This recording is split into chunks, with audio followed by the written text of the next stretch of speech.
Lève-toi et proclame l'amour vainqueur. Tu vivras, oh, tu vivras.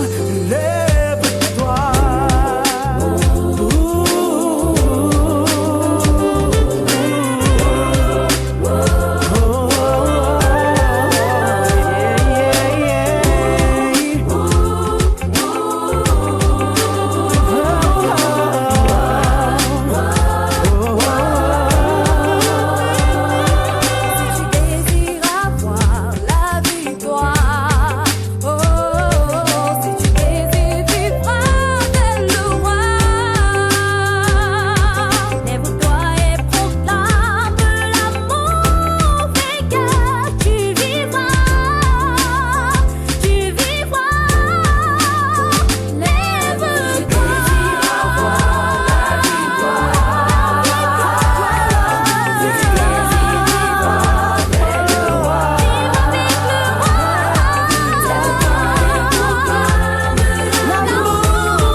N'oubliez pas de vous abonner à la page du groupe Israël en cliquant sur le bouton s'abonner, ensuite sur la petite cloche de notification et sur toutes pour recevoir toutes nouvelles vidéos postées sur la page. Merci.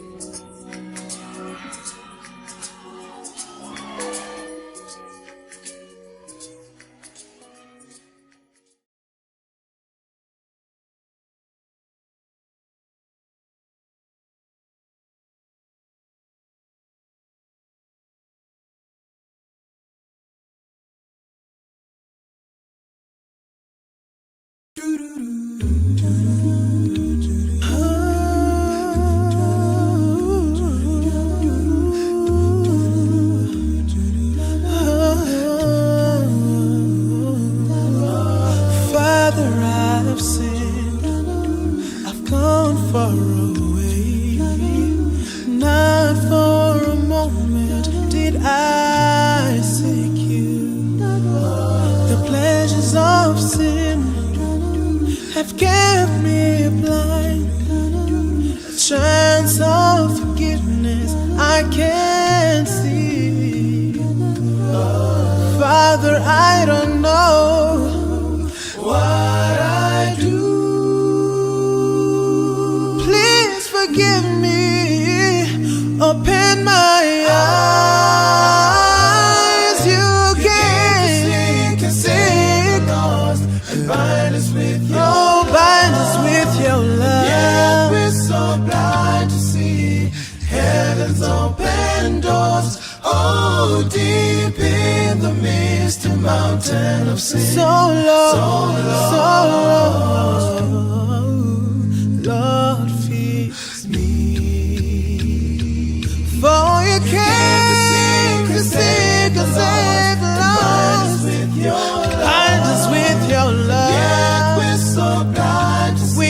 blind. Open doors, oh deep. We're so deep in sin. Mountain of sin. We're so deep in sin. Oh Lord, fix me. Oh Lord.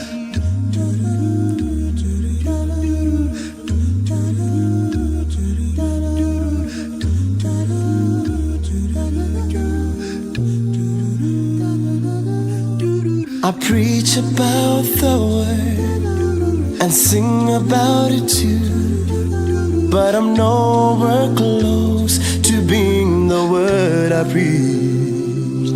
Oh, sitting in your temple, clouded by my thoughts of what I was and what I have become. Oh, Father, please show me the way.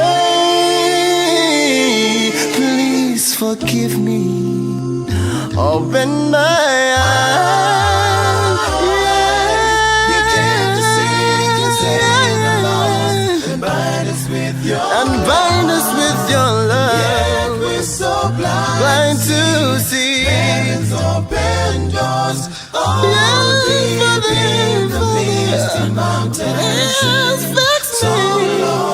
Oh Lord, fix me. Oh, you came to save the lost and bind us with your love.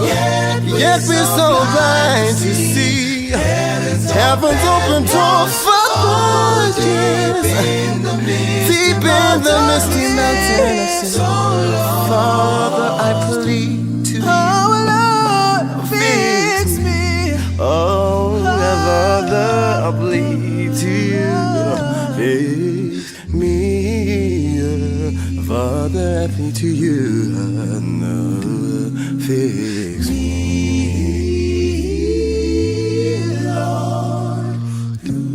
Fix me. Lord, please fix me. Please fix me. Lord, fix me.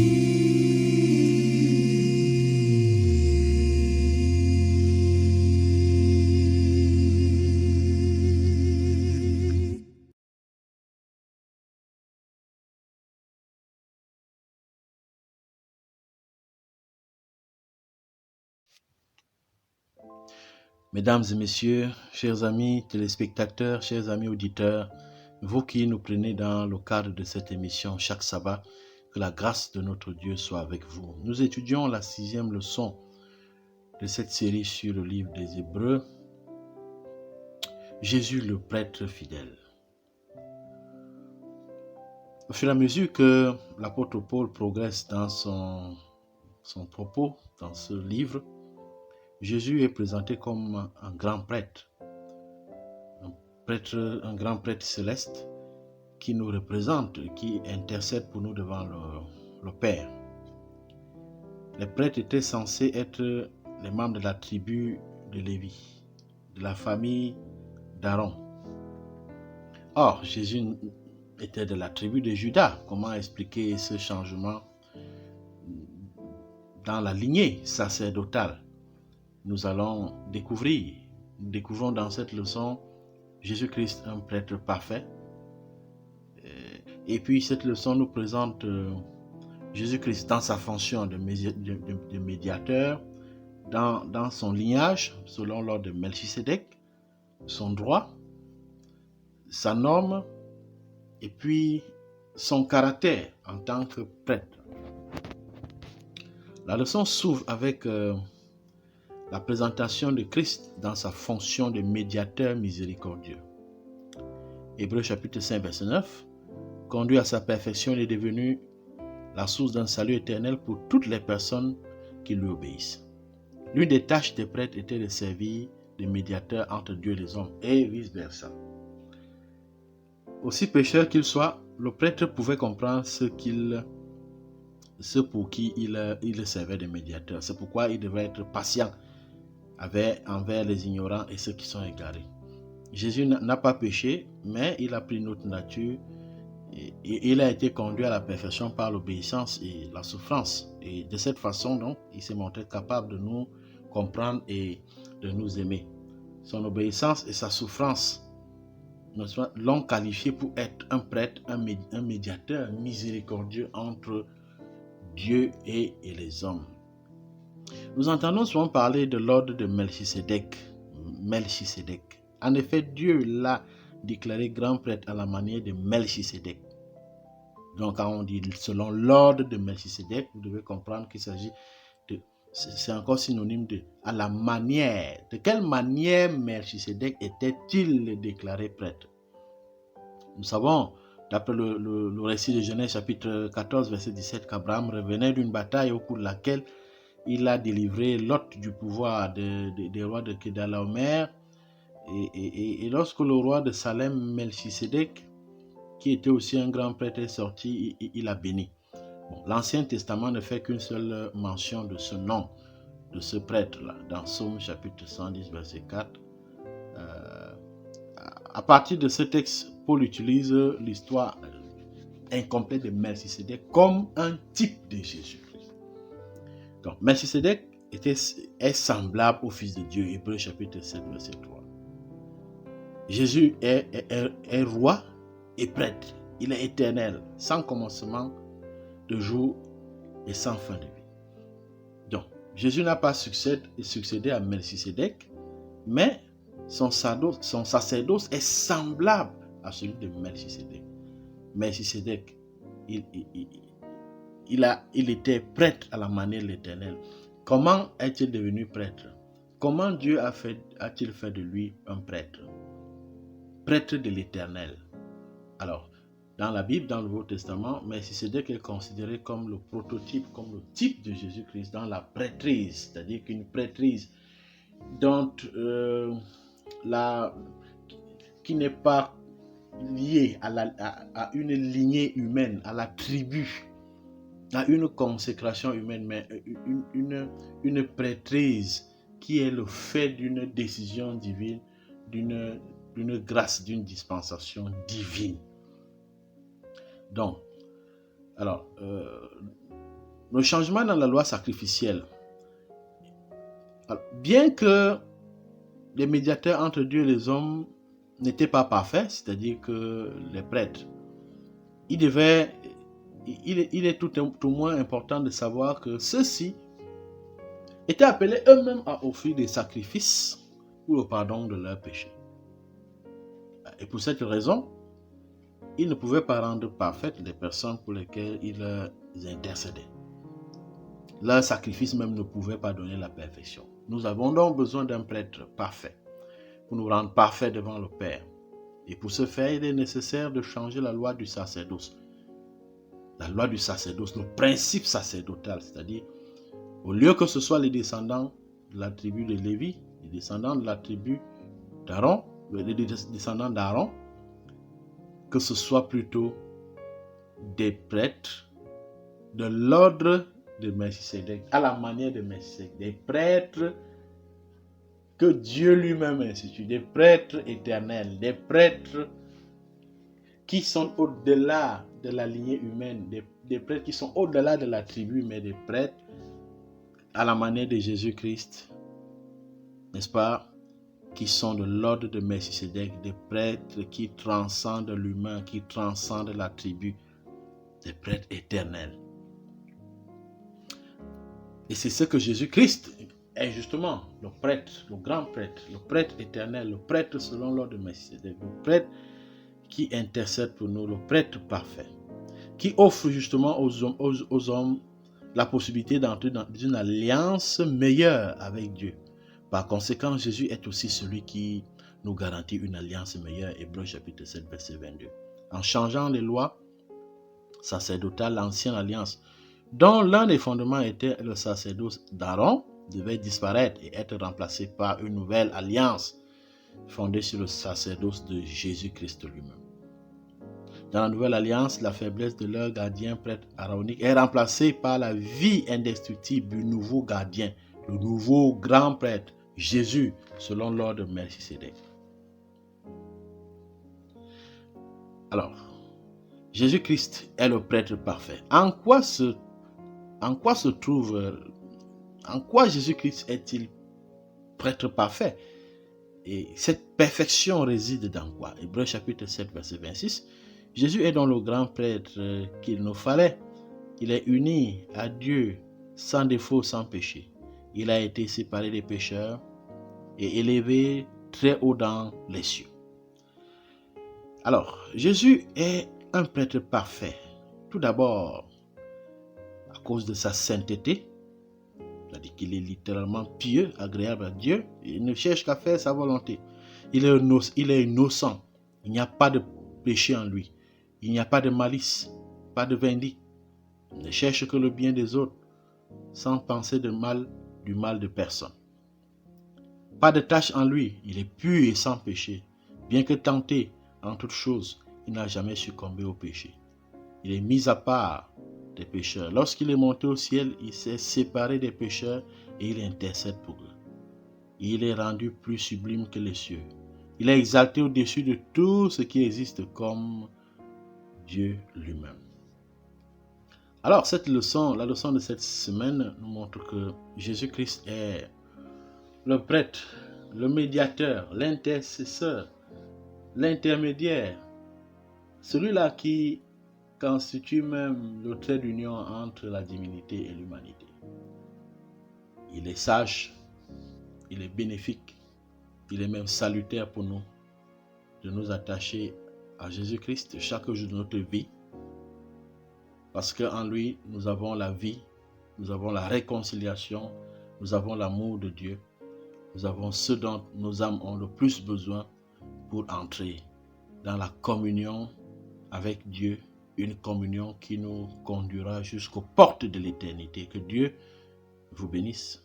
Shalom.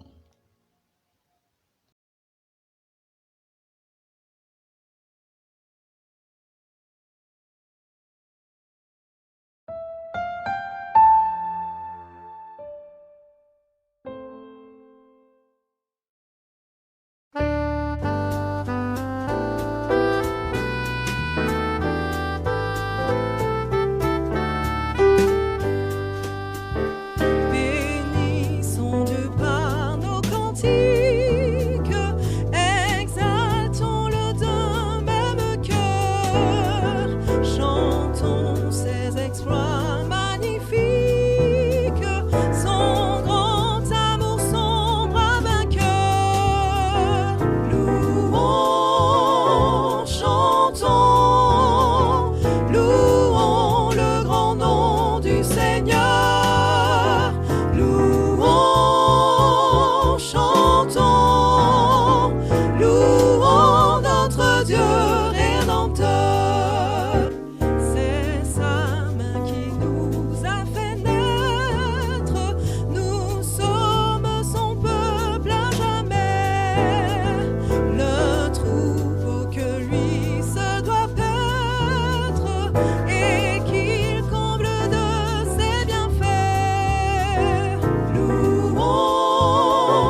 nous prions.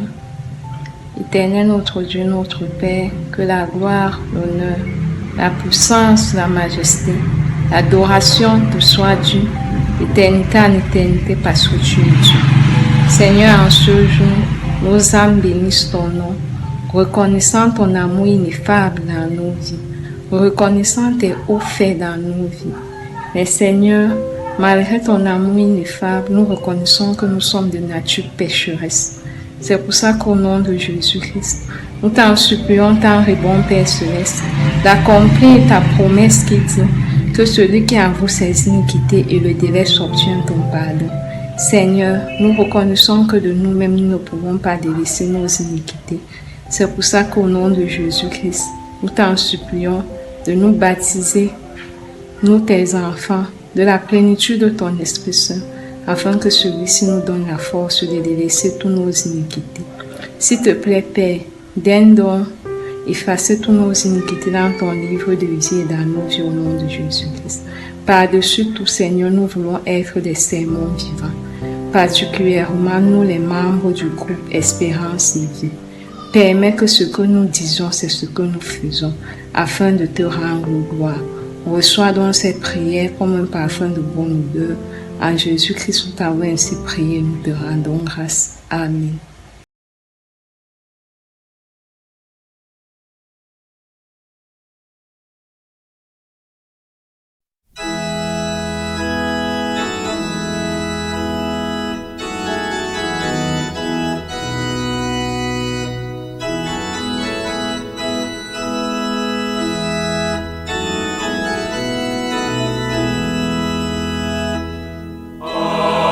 Toi la gloire.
Sainte Croix.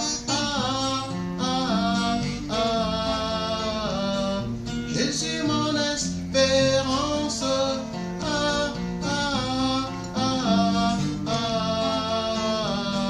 Je viens sans résistance.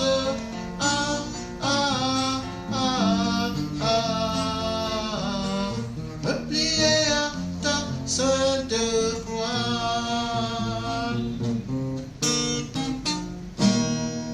Jour après jour, je marche avec lui. Bien que les vents soufflent et secouent l'univers, je ne crains rien, car il est mon appui. Mon Seigneur est le maître de l'univers. Oh, oh, oh. Jésus mon espérance, fondement de toute vraie foi.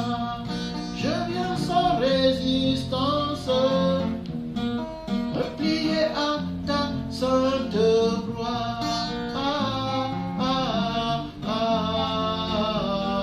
Jésus mon espérance.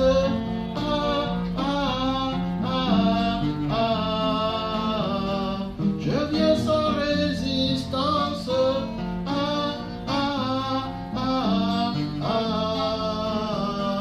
Me plier à ta sainte croix.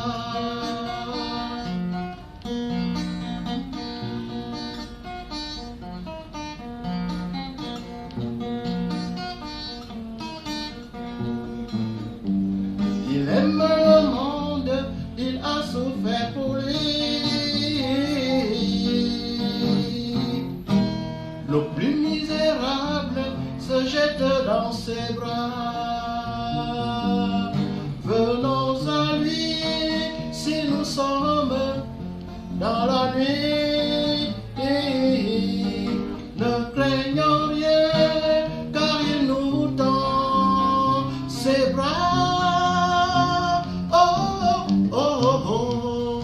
Jésus mon espérance, fondement de toute vraie foi. Je viens sans résistance, me plier à ta sainte croix. Jésus mon espérance.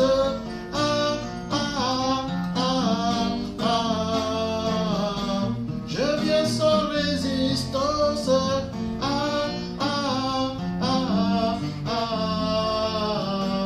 Me plier à ta sainte croix.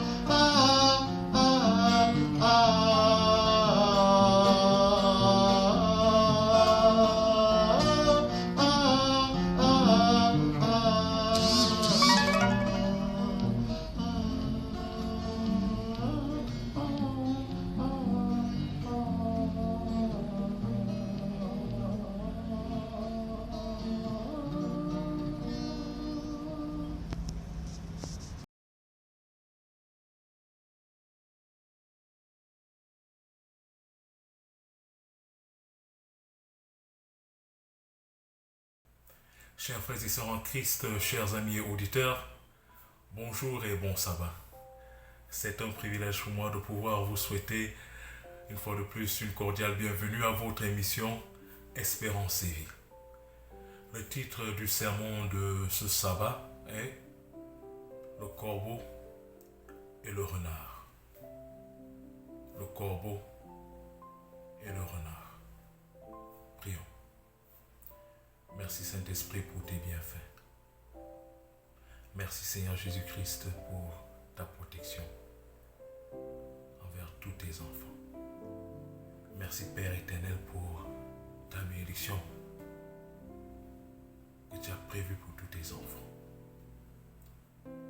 Sanctifie-moi Seigneur mes pensées, mes paroles, mes lèvres, mon être tout entier, afin que ton message à ton peuple puisse être parfait comme tu l'as voulu. Sanctifie tous tes enfants Pardonne-nous, Seigneur, efface nos iniquités. Et remets-nous sur le bon chemin, sur le droit chemin, Seigneur. Merci pour tous les miracles que tu as déjà fait pour nous et que tu continueras à faire pour nous. Parce que nous t'avons prié au précieux nom de Jésus-Christ. Amen. Le corbeau et le renard. Écoutez cette fable du fameux Jean de La Fontaine. Le corbeau et le renard. Le corbeau et le renard de Jean de La Fontaine. Maître Corbeau, sur un arbre perché, tenait dans son bec un fromage. Maître Renard, par l'odeur alléchée, lui tint à peu près ce langage. Et bonjour, monsieur du Corbeau. Que vous êtes joli, que vous me semblez beau. Sans mentir, si votre ramage se rapporte à votre plumage, vous êtes le phénix des hôtes de ces bois. À ces mots, le corbeau ne se sent pas de joie. Et pour montrer sa belle voix, il ouvre un large bec, laisse tomber sa proie. Le renard s'en saisit et dit : Mon bon monsieur, apprenez que tout flatteur vit aux dépens de celui qui l'écoute. Cette leçon vaut bien un fromage, sans doute. Le corbeau, honteux et confus, jura, mais un peu tard, qu'on ne l'y prendrait plus.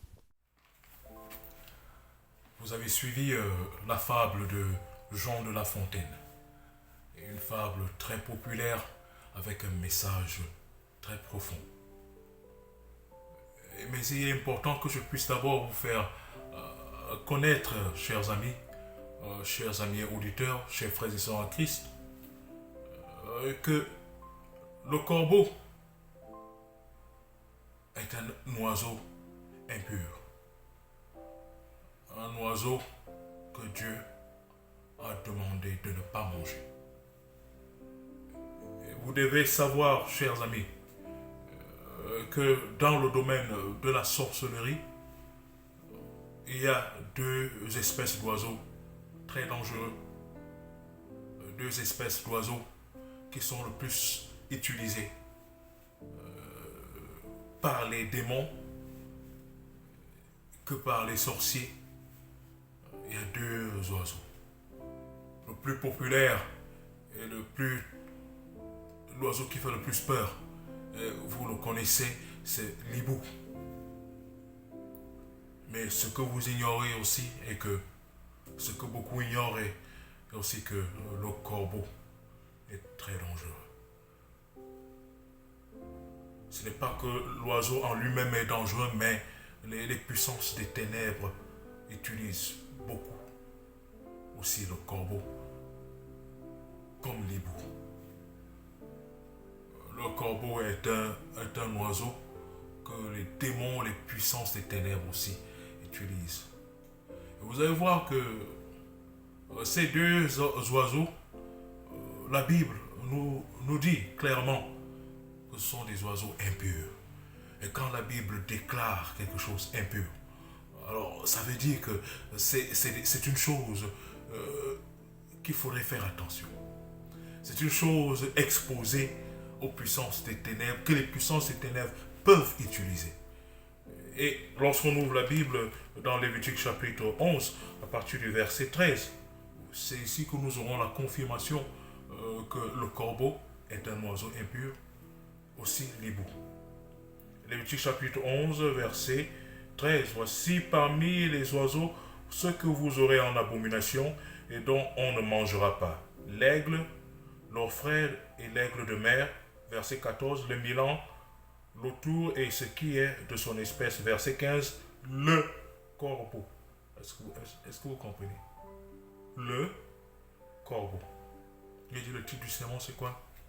Le corbeau et le renard.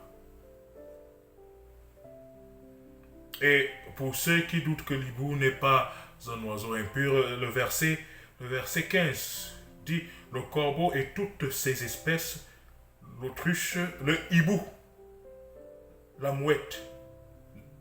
Est-ce que vous comprenez? Le hibou. Il y a des gens que quand on le dit souvent que lorsque Dieu déclare une chose impure, il sait pourquoi.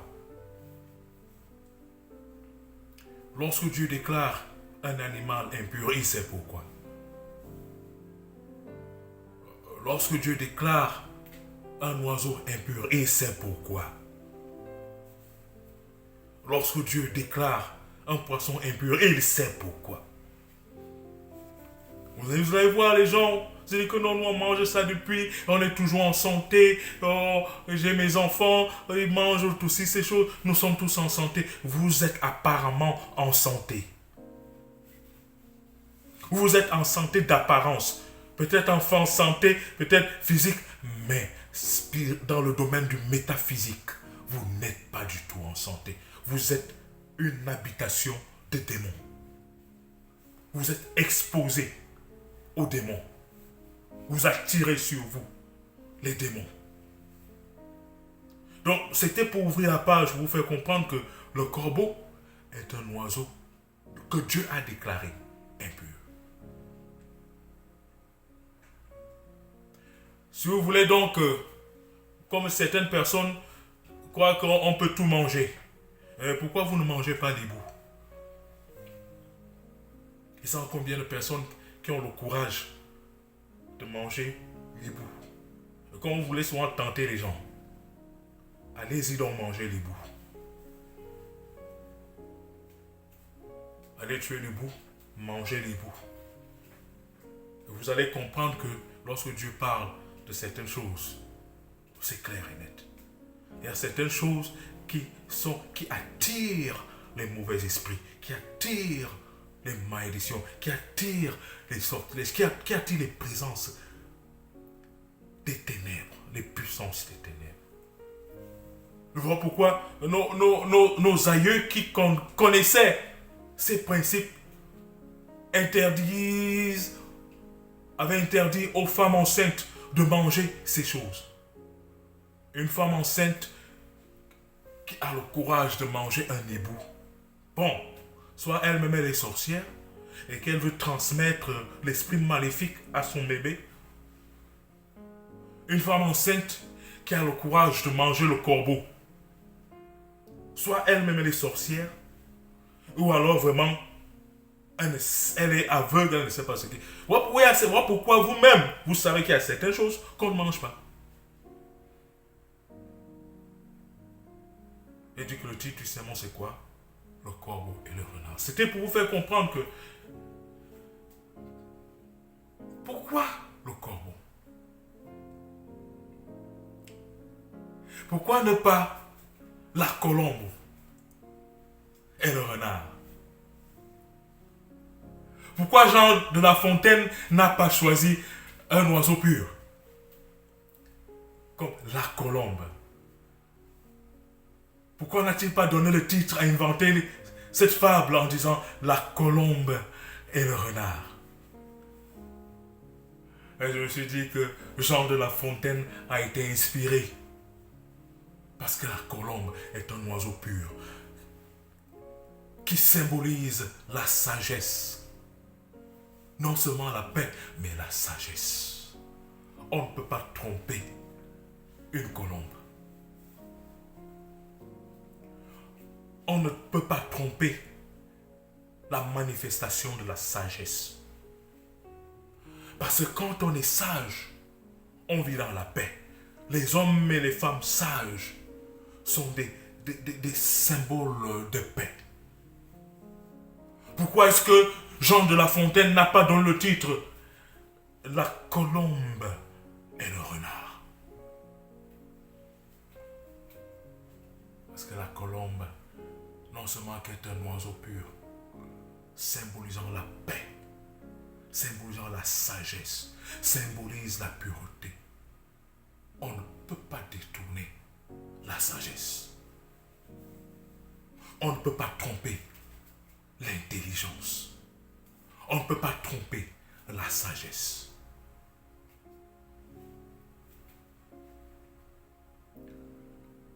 Et à certains de nous, nous étions des colombes. Et nous étions dans la sagesse, dans l'intelligence. Et tout marchait selon la volonté de Dieu. Et même lorsque les tentations arrivent, parce que nous symbolisons la colombe, la sagesse. Et qui dit sagesse parle de Dieu, la puissance et la manifestation de Dieu dans notre vie. Nous étions des colombes. Et quelque part, ma sœur, tu as cessé d'être une colombe. Tu as abandonné le chemin de la sagesse. Et tu es devenu un corbeau. Quelque part, mon frère, tu étais une colombe. Tu étais l'exemple à suivre. Et puis, quelque part, tu as cessé d'être une colombe. Et tu es devenu un corbeau. J'ai dit le titre du sermon, c'est le corbeau et le renard.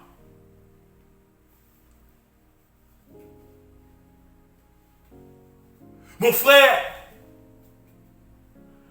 es-tu devenu un corbeau? Ma sœur, es-tu devenu un corbeau? Un être impur spirituellement? Tu as abandonné la sagesse. Tu as abandonné la crainte de l'Éternel. Car il dit, le commencement de la science, la sagesse, c'est quoi? La crainte de l'Éternel est le commencement de la sagesse. Tu as abandonné la crainte de l'Éternel. Nous avions abandonné la sagesse. Et nous avons cessé d'être des colombes. Et nous sommes devenus des corbeaux.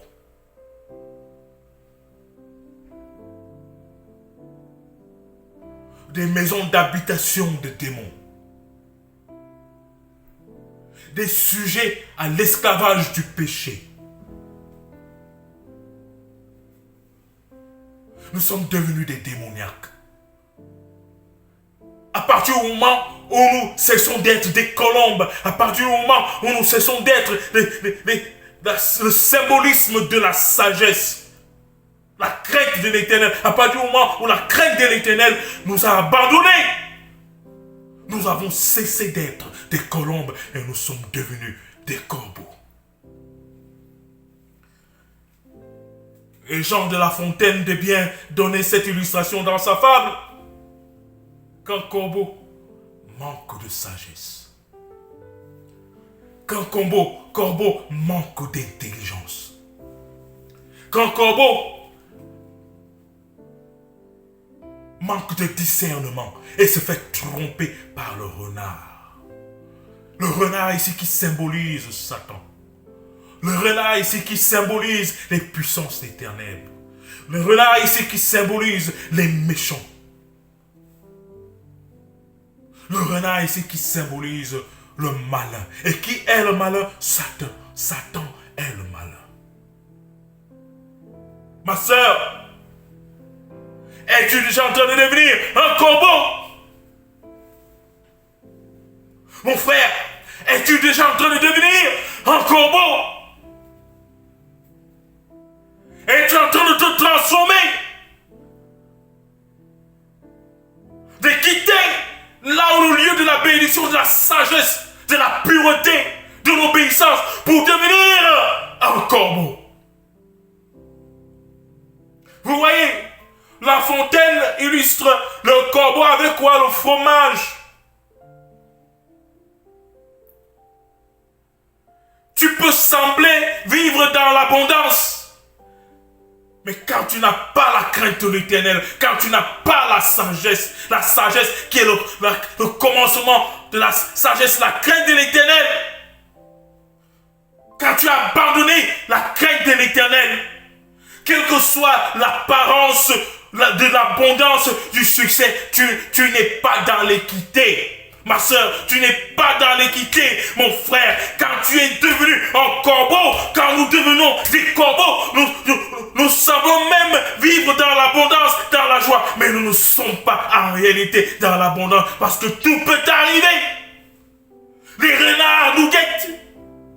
Les renards nous poursuivent. Ils viennent avec le beau sourire. Satan ne vient jamais avec mauvaise apparence. Les fémans, les féwomen ne viennent jamais en mauvaise apparence. C'est toujours ces personnes bien habillées, parfois bien éduquées. Ces personnes qui veulent à tout prix montrer que c'est vraiment le top de top. Ce sont ces personnes, à l'exemple de Satan, qui était Lucifer, ange de lumière, qui viennent comme le renard, qui commence à flatter le corbeau en disant que, oh, que tu es beau. Tu as une belle voix. Chante un peu. Alors qu'il calculait il savait qu'à partir du moment où le corbeau baisse la garde, le fromage tombera et va perdre ce repas qu'il avait. Les renards sont autour de nous. Les renards sont autour de vous. Les renards ne guettent toujours les enfants de Dieu.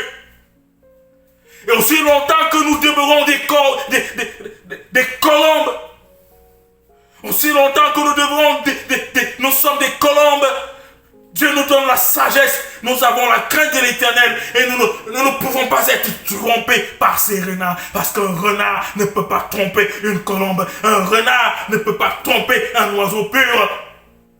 Les démoniaques ne peuvent pas avoir accès aux enfants de la pureté, de la crainte de l'Éternel, de la sagesse de l'Éternel. Mon frère, ma soeur, es-tu un corbeau maintenant? Il est encore temps pour toi de te mettre à genoux et de dire, Seigneur, ramène-moi, Seigneur, ramène-moi, remets-moi sur le droit chemin, Seigneur, afin que je puisse redevenir cette colombe. Symbolisme de paix. Et nous avons un exemple dans la Bible. Un exemple similaire. C'est dans Genèse chapitre 3. Ouvrons nos Bibles dans Genèse chapitre 3. Vous êtes avec moi? Genèse chapitre 3. Nous sommes ensemble. Genèse chapitre 3, à partir du premier verset. Genèse chapitre 3, à partir du premier verset. Il est écrit: le serpent était le plus rusé de tous les animaux des champs que l'Éternel Dieu avait fait. Il dit à la femme: Dieu a-t-il réellement dit, vous ne mangerez pas de tous les arbres du jardin? Oui. Vous voyez ce renard? Satan, qui avait vu Ève dans la crainte de l'Éternel, dans la prospérité de l'Éternel, dans la joie de l'Éternel, une colombe spirituelle, et qui est venue sous forme de renard pour essayer de changer Ève de colombe à corbeau. Du symbolisme de la sagesse, de la crainte de l'Éternel, pour être un sujet de tromperie, pour être sujet de mort, de moquerie, de malédiction. Et à partir du moment où Ève a commencé à douter de Dieu, à partir du moment où Ève a commencé à oublier que l'Éternel a demandé de ne pas manger le fruit de cet arbre, à partir du moment où elle a commencé à donner plus d'importance à ce que ce renard originel, Satan, disait, Ève, symboliquement, a cessé d'être une colombe pour devenir quoi? Un corbeau. J'ai dit le titre du sermon, c'est quoi? Le corbeau et le renard.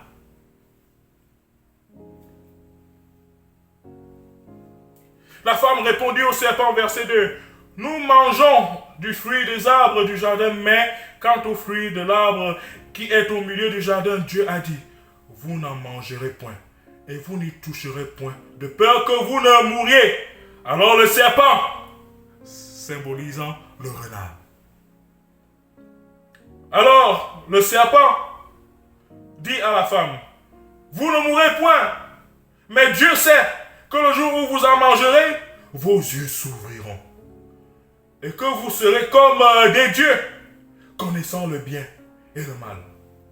La femme vit que l'arbre était bon à manger et agréable à la vue, aïe aïe aïe, et qu'il était précieux pour ouvrir l'intelligence. Elle prit de son fruit et en mangea. Elle en donna aussi à son mari qui était auprès d'elle, et il en mangea. Le corbeau et le renard. Quelle triste histoire.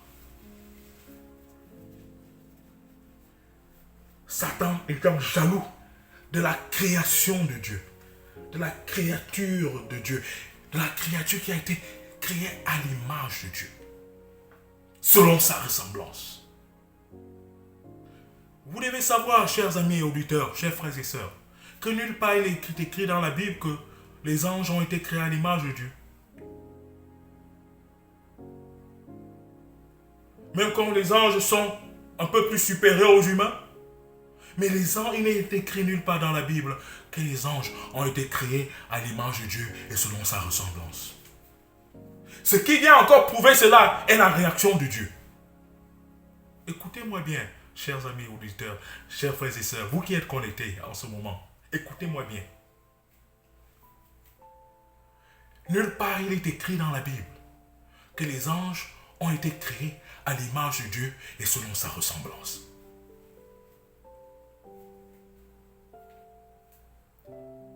Mais il est écrit dans Genèse que Dieu créa l'homme. Dieu dit créons l'homme à notre image selon notre quoi ressemblance. Ceci ne concerne pas les anges.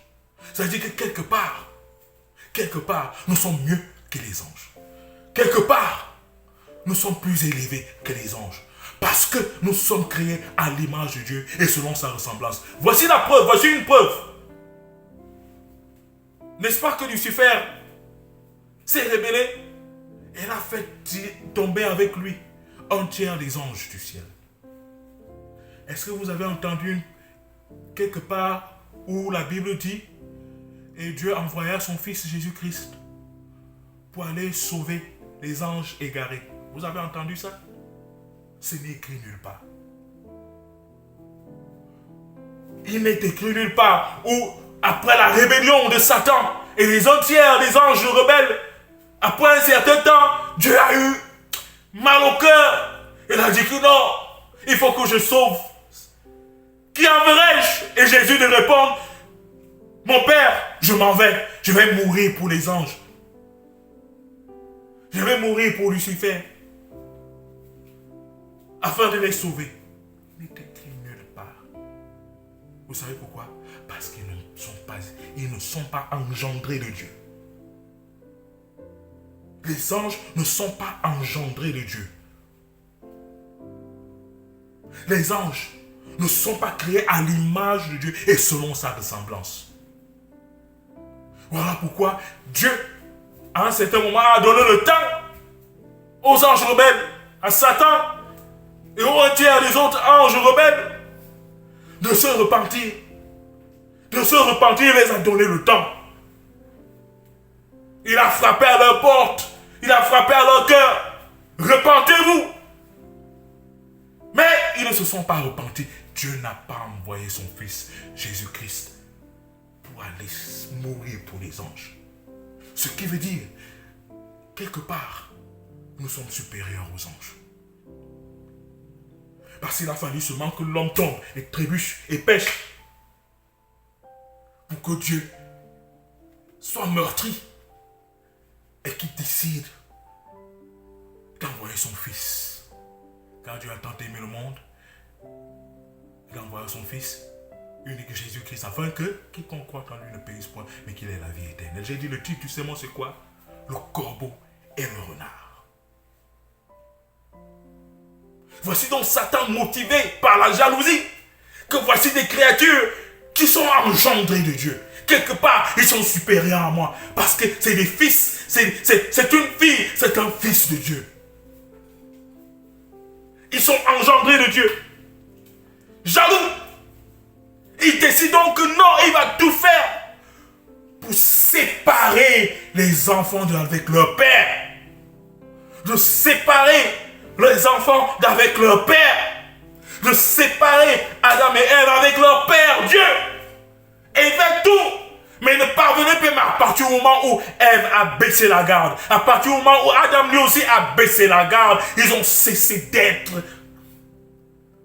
des colombes spirituelles. Ils sont devenus des corbeaux. Par conséquent, ils ont été carrément trompés par le renard originel, Satan.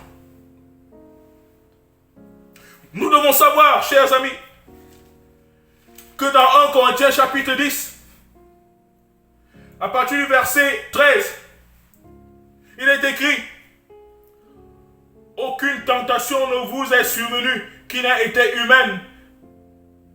Et Dieu, qui est fidèle, ne permettra pas que vous soyez tentés au-delà de vos forces. Mais avec la tentation, il préparera aussi le moyen d'en sortir afin que vous puissiez la supporter. Alléluia. C'est un texte biblique qui mérite d'être lu. 1 Corinthiens chapitre 10, verset 13. Aucune tentation ne vous est survenue qui n'a été humaine. Et Dieu qui est fidèle ne permettra pas que vous soyez tentés au-delà de vos forces. Mais avec la tentation, il préparera aussi le moyen d'en sortir afin que vous puissiez la supporter. Alléluia.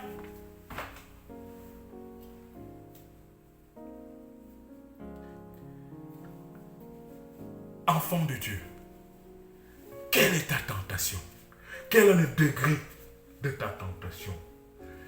Dieu t'a donné le pouvoir de vaincre cette tentation au nom de Jésus-Christ. Alléluia. Ma sœur, quelle est l'intensité de ta tentation? Quelle que soit l'intensité de ta tentation, Dieu t'a donné la force de vaincre cette tentation au nom de Jésus-Christ. Est-ce cette tentation la colère? Est-ce cette tentation la jalousie qui frappe à ta porte?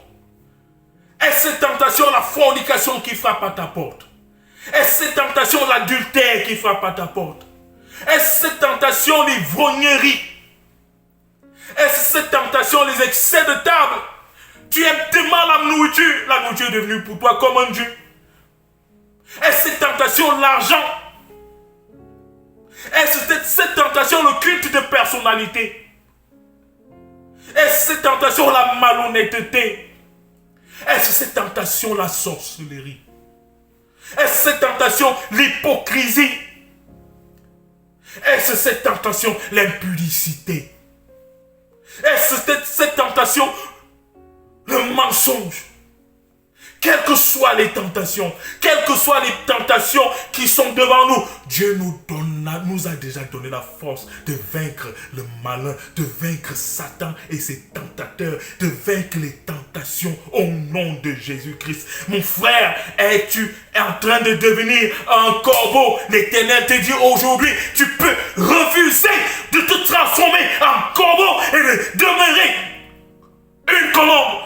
Ma soeur, l'Éternel te dit aujourd'hui, es-tu déjà en train de devenir un corbeau? Ma soeur, l'Éternel te dit, tu as la force, il t'a donné la force de refuser de te transformer en corbeau spirituel et de demeurer une colombe, une source de paix, une source d'intelligence, une source de sagesse et ne pas être trompé par le renard originel, alias Satan. Jésus-Christ est Dieu, il est le plus fort. Et quand Dieu dit une chose, personne ne peut changer ça. Il a dit, personne ne peut être tenté au-delà de ses forces. Fuyons donc. Refusons le péché. Refusons l'iniquité. Refusons le mal. Refusons de changer d'état spirituel, de colombe que nous sommes pour être des corbeaux, des sujets de malédiction, des sujets de tromperie, des sujets de sortilège, des sujets de blocage, des sujets de maladie, des sujets de toutes ces situations qui empêchent les enfants, les fils et les filles de Dieu de prospérer. Demeurons des colombes. Et s'il nous arrive d'être maintenant des corbeaux, l'Éternel nous dit, si tu entends ma voix, n'endurcis pas ton cœur, ma soeur. Reviens à l'amour, reviens à ton Père. Reviens à ton Père, ma fille. Reviens à ton Père, mon fils. Reviens à ton Père, ma soeur. Reviens à ton Père, mon frère. Revenons à notre Père. Il nous donnera la force de redevenir des colombes. Où nous ne serons plus des corbeaux sujets aux attaques des puissances éternelles, sujets aux tromperies, sujets à la mort, sujets aux échecs, sujets aux faiblesses.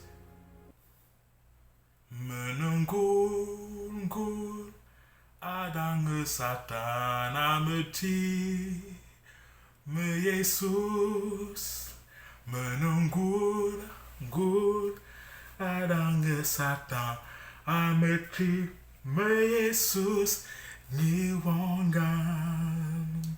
Je suis fort, oui plus que vainqueur par le sang de Jésus. Je suis fort, oui plus que vainqueur par le sang de Jésus, mon sauveur.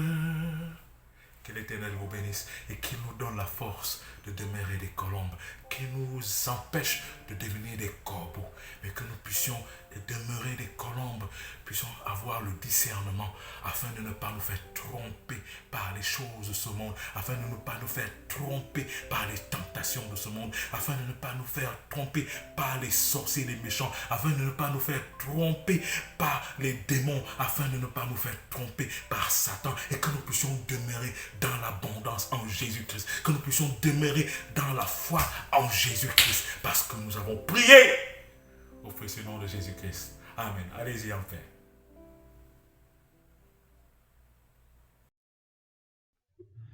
Lift up the trumpet and loud let it ring. Jesus is coming again. Cheer up, ye pilgrims, be joyful and sing. Jesus is coming again. Coming again, coming again. Jesus is coming again.